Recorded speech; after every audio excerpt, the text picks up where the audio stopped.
નમસ્કાર મિત્રો, મની નાઇનમાં આપનું સ્વાગત છે. હું છું દીપાલી. આજે આપણે વાત કરવાની છે ફાઇનાન્શિયલ પ્લાનિંગની. જી હા, વધતી મોંઘવારી, લિમિટિંગ જે આપણું ઇન્કમ છે, સીમિત ઇન્કમ છે અને મોંઘવારી એક તરફ વધી રહી છે અને સાથે સાથે આકસ્મિક ખર્ચાઓનું પણ જોખમ છે. આ તમામ પરિસ્થિતિ વચ્ચે ફાઇનાન્શિયલ પ્લાનિંગ ખૂબ જ મહત્વપૂર્ણ બની જાય છે. જો સમયસર ફાઇનાન્શિયલ પ્લાનિંગ કરવામાં આવે તો જે આકસ્મિક નાણાકીય સંકટ છે તેને ટાળી શકાય છે. ત્યારે ફાઇનાન્શિયલ પ્લાનિંગ કેવી રીતે કરવું, ફાઇનાન્શિયલ પ્લાનિંગ કરતી વખતે કઈ કઈ બાબતોનું ધ્યાન રાખવું અને જ્યારે ફાઇનાન્શિયલ પ્લાનિંગ કરતા હોઈએ ત્યારે પ્રાથમિકતામાં કયા મુદ્દાઓને ધ્યાનમાં રાખવા, અનેક સવાલો હોય છે અને આ સવાલોના જવાબ આપણે મેળવીશું સર્ટિફાઈડ ફાઇનાન્શિયલ પ્લાનર વિશાલભાઈ શાહ પાસેથી. તેઓ ત્યારે આપણી સાથે જોડાઈ રહ્યા છે. હું તમને કનેક્ટ કરીશ. વિશાલભાઈ, મની નાઇનમાં આપનું સ્વાગત છે. Thank you Deepali. વિશાલભાઈ, દરેક અત્યારની જે લાઈફસ્ટાઈલ છે તે પ્રમાણે ફાઇનાન્શિયલ પ્લાનિંગ ખૂબ જ જરૂરી બની ગયું છે, કારણ કે એક સીમિત ઇન્કમ છે અને તેની સામે આકસ્મિક ખર્ચાઓ અને મોંઘવારી સતત વધી રહી છે. ત્યારે સૌથી પહેલા તો એ જણાવો કે ફાઇનાન્શિયલ પ્લાનિંગ આખરે શું છે અને તે કેવી રીતે કરવું જોઈએ. બહુ જ ઇમ્પોર્ટન્ટ સવાલ છે દીપાલી.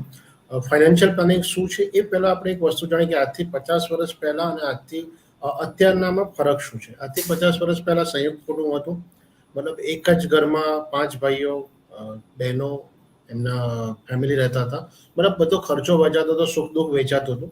આજની તારીખમાં આપણે જોઈએ તો બધા સિંગલ ફેમિલીમાં રહે છે અને સિંગલ ફેમિલી હોય છે તો ઓબ્વિયસલી તમારો ઇન્કમ, તમારો એક્સપેન્સ, તમારી એસેટ અને તમારી લાયબિલિટી તમારી પોતાની છે. તમારા ફાઇનાન્શિયલ ગોલ તમારા પોતાના છે, એટલા માટે ફાઇનાન્શિયલ પ્લાનિંગ કરવું જરૂરી છે. હવે મોસ્ટ ઇમ્પોર્ટન્ટ ક્વેશ્ચન શું છે કે ફાઇનાન્શિયલ પ્લાનિંગ છે શું?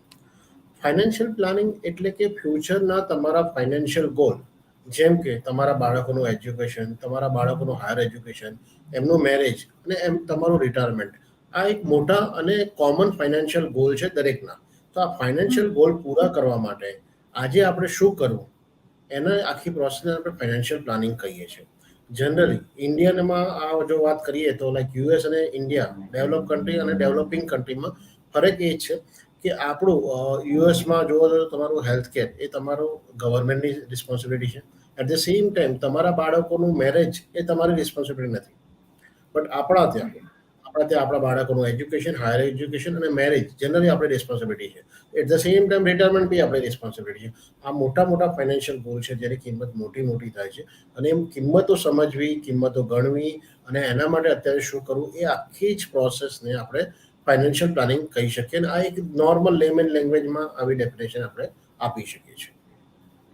ઓકે, હવે તેનું મહત્વ તો સમજાવી દીધું, પણ સાથે સાથે હવે એ પણ જણાવી દઉં કે ફાઇનાન્શિયલ પ્લાનિંગના ફાયદાઓ કયા કયા છે, કારણ કે જે રીતે આપણે અલગ અલગ મુદ્દાઓ જણાવ્યા, ઇન્ડિયામાં ફાઇનાન્શિયલ પ્લાનિંગ કરવું ખૂબ જ જરૂરી બની ગયું છે. ઓકે, ફાઇનાન્શિયલ પ્લાનિંગના ફાયદા ઘણા છે. એના પહેલાં આપણે ફાઇનાન્શિયલ પ્લાનિંગ કઈ રીતના લોકો કરે છે, એ વન ટાઈમ પ્રોસેસ છે કે રેગ્યુલર પ્રોસેસ છે, એ આપણે જાણવું જરૂરી છે.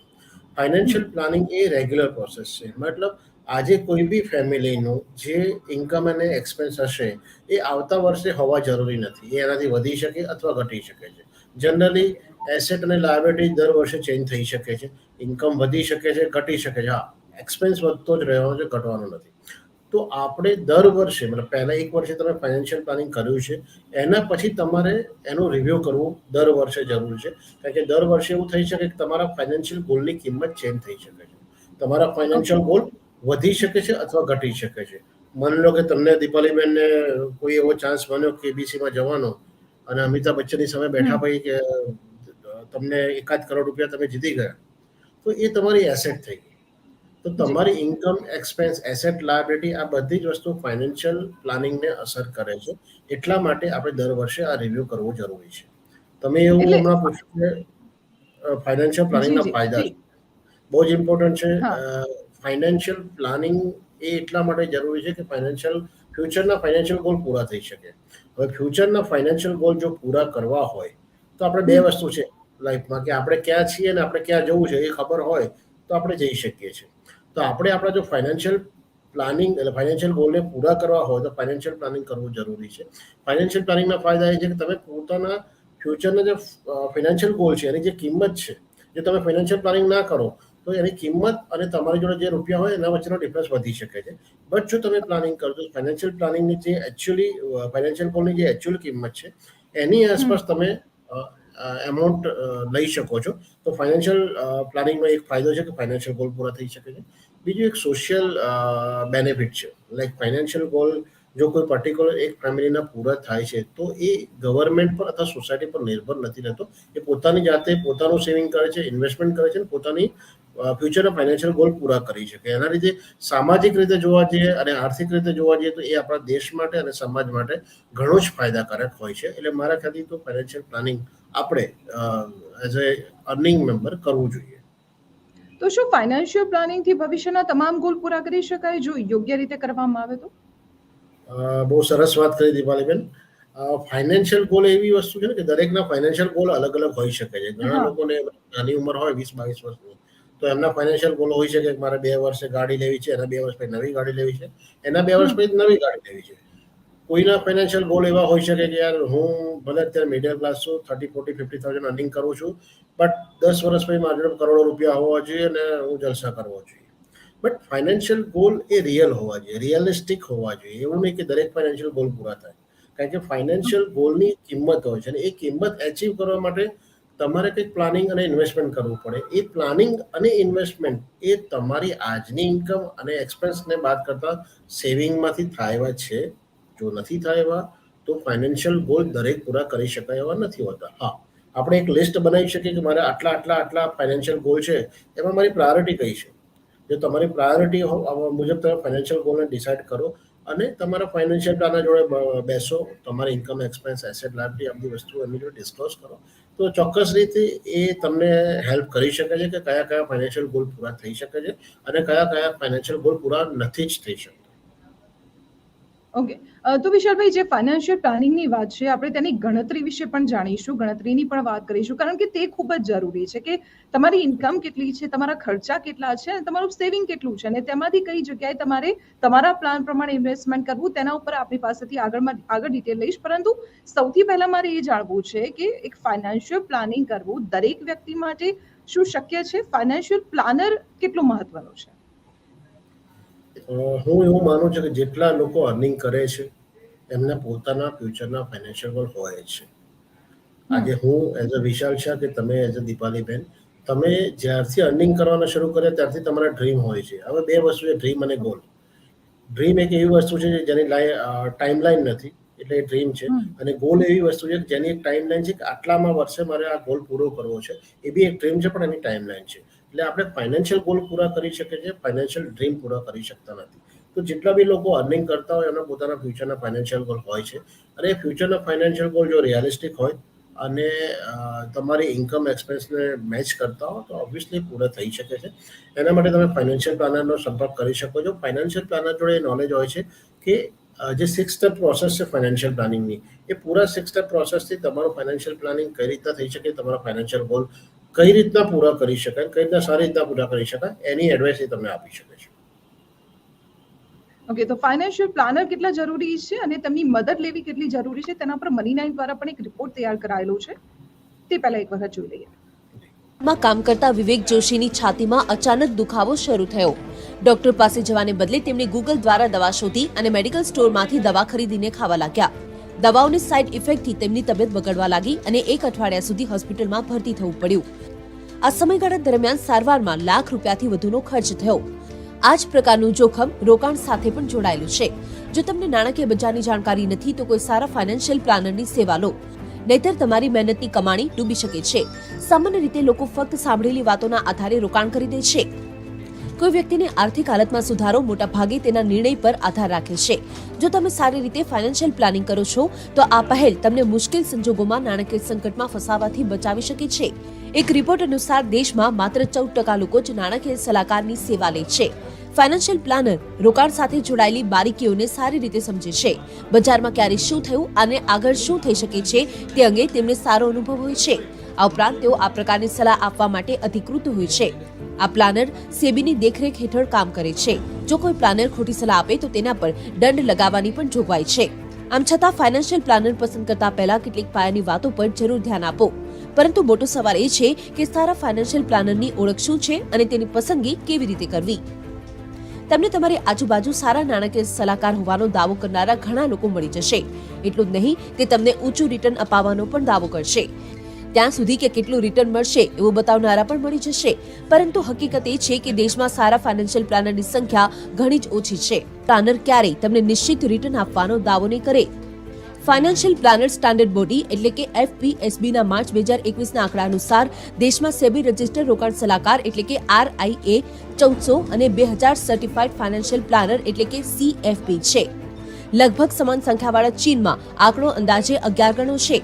આ સ્થિતિમાં સારો ફાઇનાન્શિયલ પસંદ કરવો કોઈ મોટા પડકારથી ઓછું નથી. જ્યારે તમે ફાઇનાન્શિયલ પ્લાનરની સેવા લો છો ત્યારે તમારા નાણાકીય લક્ષ્ય તેની પર નિર્ભર થઈ જાય છે. એટલે પ્લાનરની પસંદગી કરવામાં સારી રીતે હોમવર્ક કરવું જોઈએ. સૌથી પહેલા એ શોધવું જોઈએ કે તે કેટલું યોગ્ય છે, તેણે કેટલો અભ્યાસ કર્યો છે, તે RIA કે CFP માં છે કે નહીં, તો તેને કેટલા વર્ષનો અનુભવ છે અને ત્યારબાદ તેની યોગ્યતા અંગે તપાસ કરો. કારણ કે કેટલાક પ્લાનર ફક્ત મોટા રોકાણકાર એટલે કે HNI ને જ સેવા આપતા હોય છે.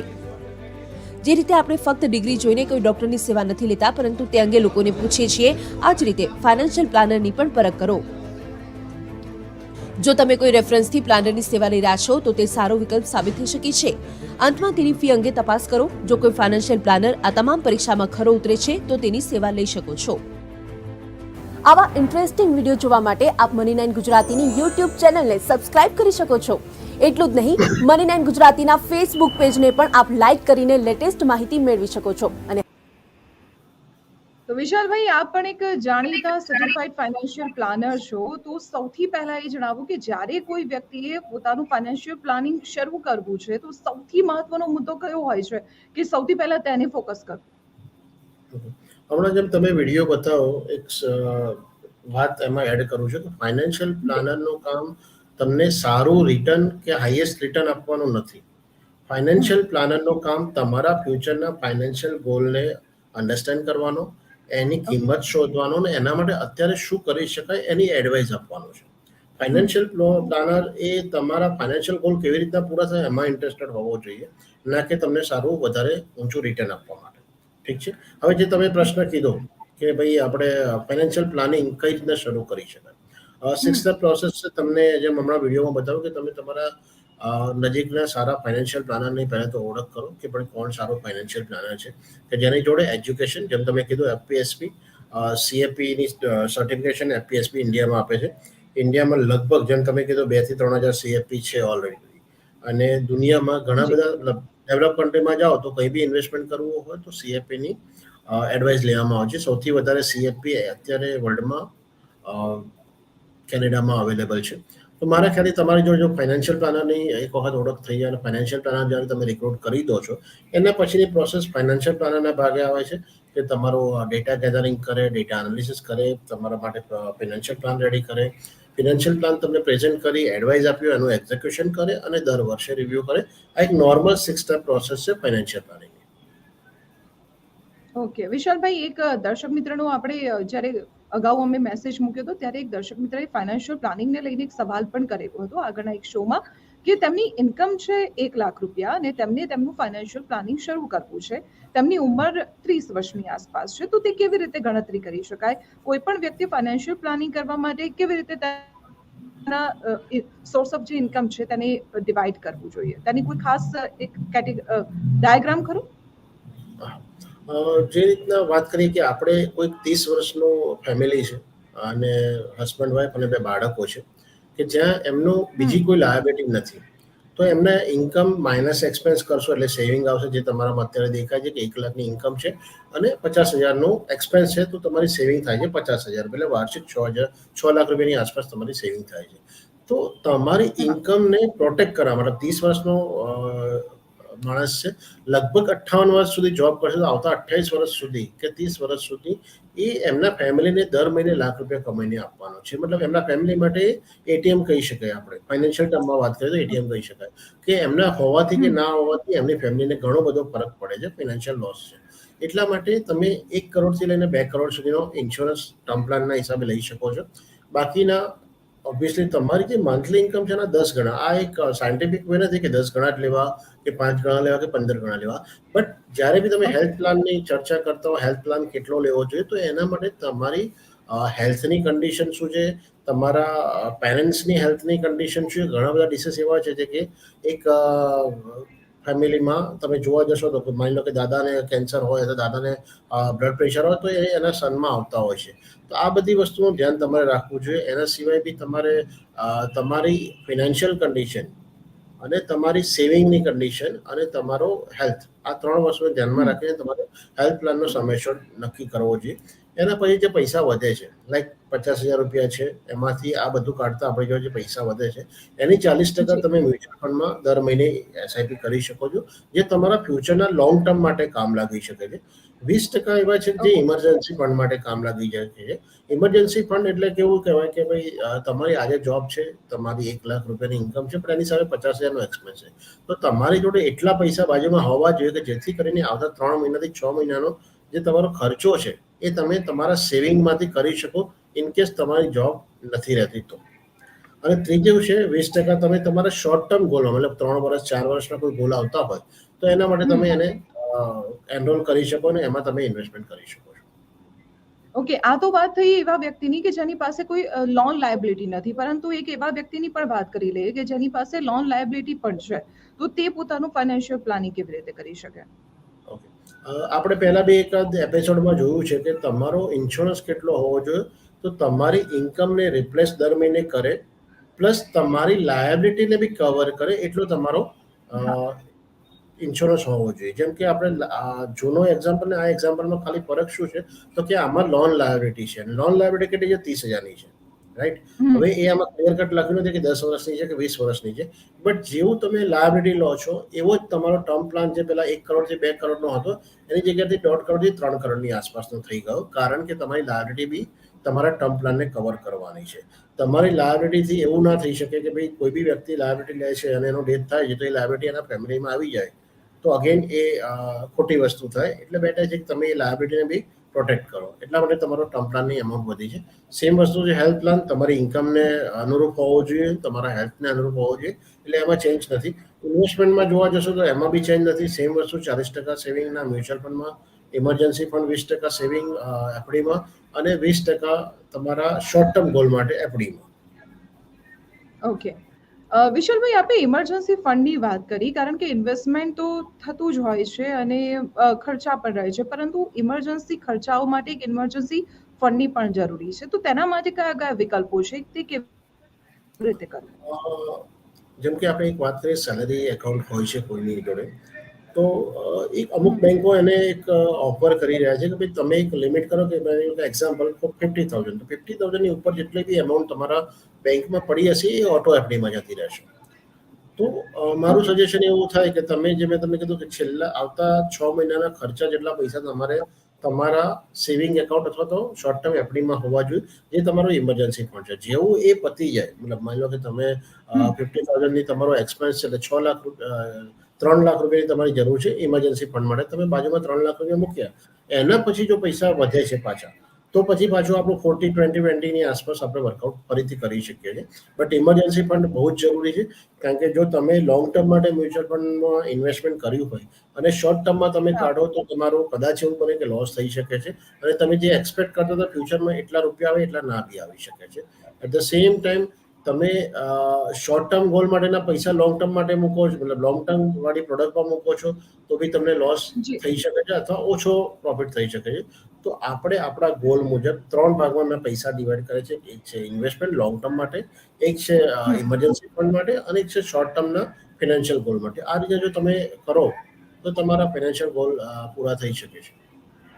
ઓકે, તો વિશાલભાઈ, આપણે ફાઇનાન્શિયલ પ્લાનિંગમાં હેલ્થ ઇન્સ્યોરન્સની વાત કરી લીધી, ટર્મ પ્લાનની વાત કરી દીધી, લોંગ ટર્મ અને શોર્ટ ટર્મ ઇન્વેસ્ટમેન્ટની પણ વાત કરી, પરંતુ આ તમામની વચ્ચે મારી ટેક્સ પ્લાનિંગની પણ વાત કરવી છે. તે કેટલો મહત્વનો ભાગ ભજવે છે, કેટલું જરૂરી છે?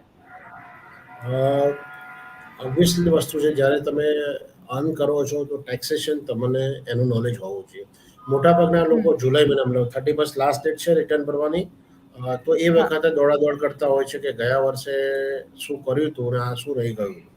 મારું સજેશન હા. એવું છે કે જો તમે તમારા ફાઇનાન્શિયલ પ્લાનરને કે તમારા એડવાઇઝરને રિક્રુટ કરશો તો ફ્રોમ ધ ફર્સ્ટ મંથ મતલબ એપ્રિલથી લઈને માર્ચ સુધીમાં તમને એ તમારા ટેક્સ પ્લાનિંગની સમજણ આપશે, તમને કહેશે કે આ પર્ટિક્યુલર સેક્શનમાં આપણે આટલું આટલું બચાવી શકીએ છીએ. એના સિવાય તમે તમારા ચાર્ટર્ડ એકાઉન્ટન્ટની સલાહ લઈ શકો છો. બટ હા, જ્યારે બી તમે ઇન્વેસ્ટમેન્ટ પ્લાનિંગ કરતા હો તો અને ફાઇનાન્શિયલ પ્લાનિંગ કરતા હો તો તમારે ટેક્સ પ્લાનિંગ કરવું એટલા માટે જરૂરી છે કે ફ્યુચરમાં જે પૈસા આવવાના છે એ પર્ટિક્યુલર ફાઇનાન્શિયલ ગોલ માટે છે. જો એ વખતે એના પર બી ટેક્સ લાગે મતલબ જે અમાઉન્ટ આવવાની છે એના પર બી ટેક્સ લાગશે તો તમારે જરૂર છે એ અમાઉન્ટ અને તમને મળે છે ટેક્સ એક્ઝેમ્પ્ટ કર્યા પછીની એના વચ્ચેનો ડિફરન્સ વધારે હશે. એટલે ટેક્સ પ્લાનિંગ એ બી એક ફાઇનાન્શિયલ પ્લાનિંગનો મહત્વનો ભાગ છે. Okay. Vishalbhai, time value of money એટલે શું? બહુ જ ઇમ્પોર્ટન્ટ સવાલ છે દીપાલીબેન. Time value of money. જ્યારે બી ફાઇનાન્શિયલ પ્લાનિંગ કરતા તો ફાઇનાન્સની કોઈ બી તમે ટર્મ્સ જોતા હશો ને તો આ વર્ડ આવે, કોઈ બી બુક્સ જોતા હશો તો હા. આ એક વર્ડ આવે છે ટાઈમ વેલ્યુ ઓફ મની.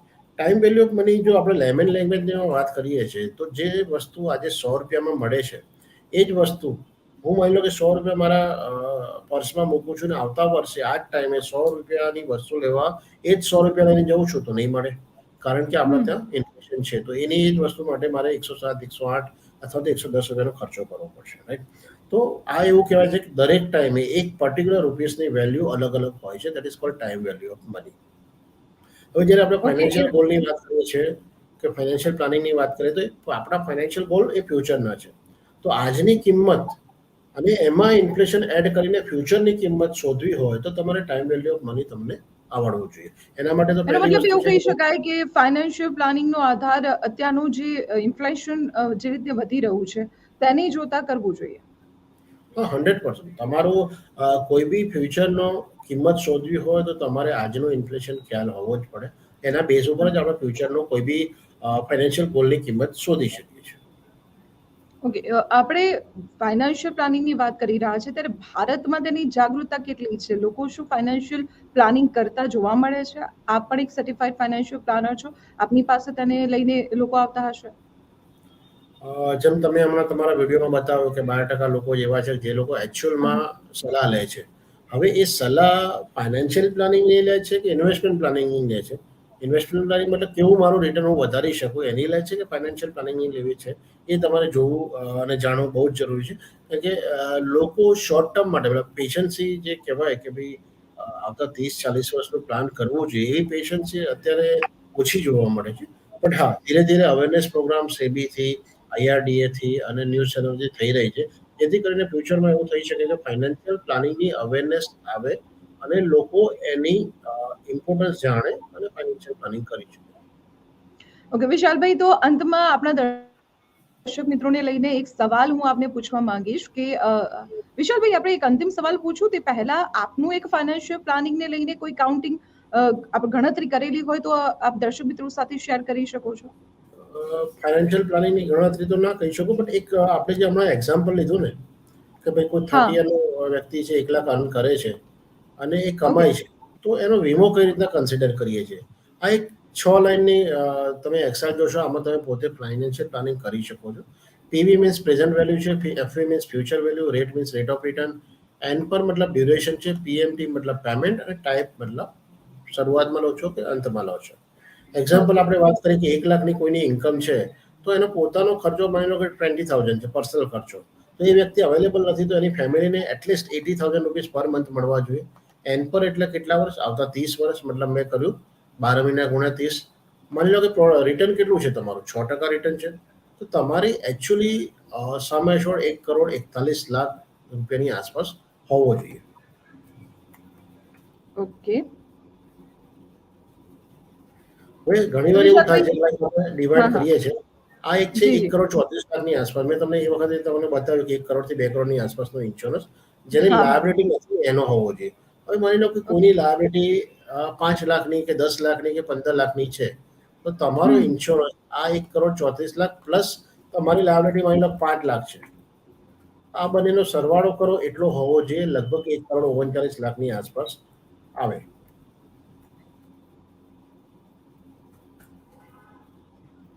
તમે જોવા જાવ તો આપણું જો આ રીતના તમે પ્લાનિંગ કરો છો હા. તો અ, તમારી જે પૈસાની જે તે ટાઈમે નીડ હશે એ નીડ મુજબના પૈસા મળવાના ચાન્સ આપણા વધારે છે.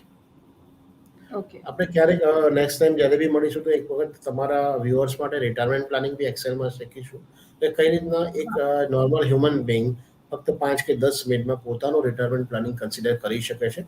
અને એ રિટાયરમેન્ટ પ્લાનિંગ મતલબ એને કદાચ એવું બને કે એડવાઇસ લેવાની જરૂર ત્યારે જ થાય કે જ્યારે ઇન્ફ્લેશનનું એમાઉન્ટ કેટલી મૂકવી કે કેવી રીતના મૂકવી તો જ થાય. બટ એ પોતે જ્યારે બી કોઈ માણસ જો ડિસ્કસ કરે ત્યારે એને થોડું ઘણું આવડવું જરૂરી છે. ચોક્કસ આપણે રિટાયરમેન્ટ પ્લાનિંગ ઉપર એક સ્પેશિયલ એપિસોડ પણ રાખીશું, કારણ કે આજકાલ લોકો એવું ઈચ્છે છે કે તેમનું રિટાયરમેન્ટ સેફ હોય, તેમની વૃદ્ધાવસ્થા સેફ હોય અને સાથે કોઈના પર ડિપેન્ડન્સી પણ ના હોય, અને એ જ વિચારીને રિટાયરમેન્ટ પ્લાનિંગ પણ કરતા હોય છે. આપણે તેના ઉપર પણ આગળ ચર્ચા કરીશું. પરંતુ વિશાલભાઈ, અંતમાં આપને આજના એપિસોડમાં એક સવાલ એ પણ છે દર્શક મિત્રો માટે કે હવે કોઈ દર્શક મિત્ર આપના જે મની નાઇનના છે તેઓ ફાઇનાન્શિયલ પ્લાનિંગ કરવા માંગે છે, તો બેઝિક આપની સલાહ કઈ રહેશે? બેઝિક તો હું ખાલી એટલું કહું છું કે તમે જ્યારે ફાઇનાન્શિયલ પ્લાનિંગ કરતા હો એના પહેલાં તમારી ઇન્કમ, તમારી એક્સપેન્સ, તમારી એસેટ, તમારી લાયબિલિટી આ બધી જ વસ્તુ પેપર પર લખો અથવા એક્સેલમાં લખો. તમે જ્યારે લખશો તો તમને આઈડિયા આવશે કે ભાઈ હું એકચ્યુઅલી આટલું કમાવું છું, આટલો જ એક્સપેન્સ છે ને મારી જોડે એમાઉન્ટ બંનેના વચ્ચેના ડિફરન્સની નથી, અથવા ઇન્કમ આટલી છે ને મારો એક્સપેન્સ મારી ઇન્કમના 110% છે. આ બધી વસ્તુ લોકોને ક્યારે ખબર છે જ્યારે એ લખશે તો તમને ખ્યાલ આવશે કે ભાઈ મારી ઇન્કમ એક્સપેન્સ આટલો, એસેટ લાયબિલિટી આટલી, મારી આટલી ખોટા ખર્ચા થઈ રહ્યા છે નહીં. આ બધી જ વસ્તુ કર્યા પછી તમે તમારા ફાઇનાન્શિયલ પ્લાનરનો કોન્ટેક્ટ કરો, એમને રિક્રુટ કરો અને ડિસ્કસ કરશો તો ઓબ્વિયસલી ફ્યુચરના ફાઇનાન્શિયલ ગોલ પૂરા કરવા એ તમારી અને તમારા ફાઇનાન્શિયલ પ્લાનિંગની જવાબદારી રહેશે અને એ કરશે. તો વિશાલભાઈ, ફાઇનાન્શિયલ પ્લાનિંગ પર અમારા દર્શક મિત્રોને આપે ખૂબ જ સુંદર માહિતી આપી, તે બદલ આપનો આભાર. તો આ હતા સર્ટિફાઈડ ફાઇનાન્શિયલ પ્લાનર વિશાલભાઈ શાહ, કે જેમને આખરે ફાઇનાન્શિયલ પ્લાનિંગ ફ્યુચરમાં જો આપને કોઈ નાણાકીય સંકટનો સામનો કરવો પડે તો તેને પહોંચી વળવા માટે અત્યારથી કયા પ્રકારની તૈયારીઓ કરવી તેના વિશે તેમણે જાણકારી આપી. હવે આપને એ પણ જણાવી દઉં કે આખરે ફાઇનાન્શિયલ પ્લાનિંગ કેટલું જરૂરી છે અને કેટલું મહત્વનું છે. તો ફાઇનાન્શિયલ ગોલના આધારે ઇન્વેસ્ટમેન્ટ કરવું એને ફાઇનાન્શિયલ પ્લાનિંગ કહેવામાં આવે છે. સાથે તેમાં 4 મહત્વના પાયાઓ હોય છે: વધુ રિટર્ન, ઓછું જોખમ, પર્યાપ્ત લિક્વિડિટી અને ટેક્સની બચત. આ મહત્વપૂર્ણ ચીજો છે ફાઇનાન્શિયલ પ્લાનિંગની. ફાઇનાન્શિયલ પ્લાનિંગ 2 ભાગમાં કરવામાં આવતું હોય છે. લાંબા ગાળાનું ફાઇનાન્શિયલ પ્લાનિંગ એટલે કે આપ આપના રિટાયરમેન્ટને લઈને જો પ્લાનિંગ કરવા માંગતા હો તો પબ્લિક પ્રોવિડન્ટ ફંડ એટલે કે પીપીએફ મારફતે રોકાણ કરી શકો છો. જો આપ ટૂંકા ગાળા માટે એટલે કે મીડિયમ ટર્મ માટે રોકાણ કરવા માંગતા હો, કોઈ આપનું ફાઇનાન્શિયલ પ્લાનિંગ મીડિયમ ટર્મ માટે છે, તો ટેક્સ સેવિંગ્સ એફડી કે ELSS મારફતે આપ ફાઇનાન્શિયલ પ્લાનિંગ કરી શકો છો. બંનેમાં 80C હેઠળ ડિડક્શન મળે છે. 80C હેઠળ ડિડક્શનમાં જે બીજા અન્ય ખર્ચાઓ છે જે આવે છે તેની પણ આપણે જાણકારી આપી દઉં તો આપની બાળકોની tuition fee, insurance premium, home લોનનું પ્રિન્સિપલ રીપેમેન્ટ, EPF કોન્ટ્રીબ્યુશન, આ તમામ વસ્તુઓ આપણને 80C હેઠળ ડિડક્શનમાં આવતા આ તમામ ખર્ચ છે. તો આ રીતે આપ આપનું ફાઇનાન્શિયલ પ્લાનિંગ કરી શકો છો. પરંતુ જો આપને ફાઇનાન્શિયલ પ્લાનિંગ કરવામાં કોઈ મુશ્કેલીનો સામનો કરવો પડી રહ્યો છે તો ફાઇનાન્શિયલ પ્લાનરની મદદ લેવી પણ ખૂબ જ જરૂરી છે. હવે આપને એ પણ જણાવી દઈએ કે ફાઇનાન્શિયલ પ્લાનરની સેવા શા માટે લેવી જોઈએ. તો લોકો સાંભળેલી વાતોના આધારે રોકાણ કરી દેતા હોય છે ને તેના કારણે તેમને મુશ્કેલીનો સામનો કરવો પડે છે. સારું ફાઇનાન્શિયલ પ્લાનિંગ નાણાકીય સંકટથી આપને બચાવી શકે છે. સાથે દેશમાં 14% લોકો જ નાણાકીય સલાહકારની સેવાઓ લે છે, જે આંકડો ખૂબ જ ઓછો છે. પરંતુ જે રીતે આપણા એક્સપર્ટે જણાવ્યું કે હવે લોકોમાં જાગૃતતા વધી છે, તેઓ ફાઇનાન્શિયલ પ્લાનરની હવે મદદ લેવા લાગ્યા છે. ફાઇનાન્શિયલ પ્લાનર કેમ જરૂરી છે? તો રોકાણ સાથે સંબંધિત બારીકાઈઓને તેઓ ખૂબ જ સરળ સમજતા હોય છે અને તે પ્રમાણે આપણા ગોલને પહોંચી વળવા માટે તેઓ મદદ કરતા હોય છે. બજાર અંગે તેમને ખૂબ જ સારો અનુભવ હોય છે કે કોઈ માર્કેટમાં ક્યારે ક્રાઇસિસ આવવાની છે અને ક્યારે માર્કેટ અપ જવાનું છે અને કયા માર્કેટમાં કઈ જગ્યાએ આપણે રોકાણ કરીશું તો આપણે કેટલો ફાયદો થઈ શકે છે, કેવી રીતે રોકાણ કરીશું તો આપણા ગોલને આપણે પહોંચી શકીશું, તેની તેમને સારી સમજ હોય છે અને તેનો અનુભવ પણ હોય છે અને તેના આધારે આપણું ફાઇનાન્શિયલ પ્લાનિંગમાં તેઓ મદદ કરતા હોય છે. ફાઇનાન્શિયલ પ્લાનર સેબીની દેખરેખ હેઠળ કાર્ય કરતા હોય છે. ખોટી સલાહ આપવા પર દંડની પણ જોગવાઈ હોય છે. એટલે કે ફાઇનાન્શિયલ પ્લાનર મારફતે આપની સાથે છેતરપિંડી કે પછી આપને નુકસાન થવાની શક્યતાઓ ખૂબ જ ઓછી હોય છે. ફાઇનાન્શિયલ પ્લાનર મોટાભાગે આપના જે ગોલ છે, ફ્યુચરના ગોલ છે, તેને પહોંચી વળવા માટે અત્યારથી શું પ્લાનિંગ કરવું, કેવી રીતે પ્લાનિંગ કરવું તેની એકચ્યુઅલ સલાહ તેઓ આપતા હોય છે. તો આવી જ રીતે તમારા કામની વાતો લઈને અમે સતત મની 9 પર જોડાતા રહીશું. આપ પણ મની 9 જોતા રહેજો. આગામી સમયમાં અમે રિટાયરમેન્ટ પ્લાનિંગ પર એક વિશેષ એપિસોડ લઈને આવીશું, જેમાં જો આપના રિટાયરમેન્ટ પ્લાનિંગને લઈને કોઈ મૂંઝવણ હોય, કોઈ સવાલ હોય તો કમેન્ટ મારફતે આપને અમને અમારા સુધી આપના સવાલ મોકલી શકો છો. આગામી એપિસોડમાં આપના સવાલને લેવાનો અમે પ્રયત્ન કરીશું. તો અત્યારે આપશો રજા. નમસ્કાર.